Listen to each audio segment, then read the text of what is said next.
គ្រប់ជំរាបសួរទៅកាន់ពុកម៉ែបងប្អូនក៏ដូចជាប្រិយមិត្តដែលនិយមចូលចិត្តស្រឡាញ់ទៅនឹងវិស័យទូកងតើពុកម៉ែបងប្អូនអរគ្នាសម្រាប់វីដេអូនេះដែរគឺជាវីដេអូចាស់នោះទេប៉ុន្តែពុកម៉ែបងប្អូនអរគ្នាប្រហែលជា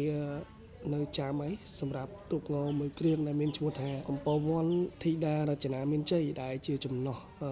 កាលហ្នឹងធ្វើចំណោះ83ពុកម៉ែបងប្អូនអរគ្នាសម្រាប់ទូកងមួយគ្រឿងនេះបានធ្វើរួចរាល់ហើយដោយក្រុមជាងលោកពូទ្រីសៃហៀបផងដែរប៉ុន្តែជាអកុសលឲ្យគួរឲ្យស្ដាយមែនទែនកំឡុងឆ្នាំ2024ក៏បានជួបអបតវហេតុដែលស្រឡាំងទៀតធ្វើឲ្យបាក់កណ្ដាលអន្សាប៉ុន្តែសម្រាប់សពថ្ងៃទូកងមួយគ្រឿងនេះក៏បានលេចមុខវត្តមានសារជាថ្មីម្ដងទៀតនៅលើផ្ទៃទឹកផងដែរហើយក៏កំពុងតែក្រឡុក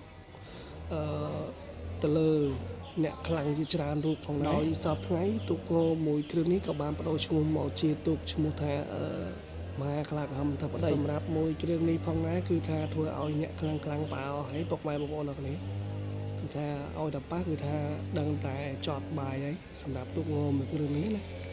សម្រាប់សពថ្ងៃទូកងមួយគ្រឿងនេះផងដែរគឺរក្សាទុកនៅឯជំរំស្ដេចមកផងដែរហើយទូកងមួយគ្រឿងនេះគឺលេងតំណាងខេត្តកំពង់ចាមណាពុកម៉ែបងប្អូនអរគ្នាគឺអ្នកស្រុកបាធាប៉ុន្តែសពថ្ងៃក៏បានរក្សាទុកនៅខាងជំរំស្ដេចមកផងដែរហើយគឺថាគំនូរấyគឺឡើងចិត្តរួចរាល់ពុកម៉ែបងប្អូនអរគ្នាដូចជាមួយរយៈមុនខ្ញុំបានទៅមើលនៅរោងដែរគឺឡើងចិត្តហើយ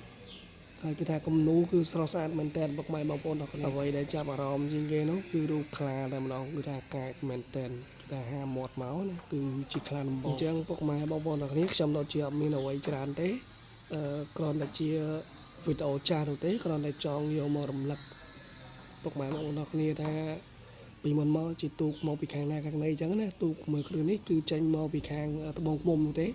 គឺអំពរវ័នធីតារចនាមានជ័យនឹងឯងដែលការដាំឡើយនឹងគឺរក្សាទុកនៅក្នុងវត្តអំពរវ័នប៉ុន្តែសពថ្ងៃក៏បានផ្លាស់ប្ដូរមកខាងខេត្តកណ្ដាលរក្សាទុកនៅឯរោងជំរំស្ដេចមកផងដែរអញ្ចឹងរោងចាំមើលបងប្អូនគ្នាថាសម្រាប់ឆ្នាំ2026នេះតើ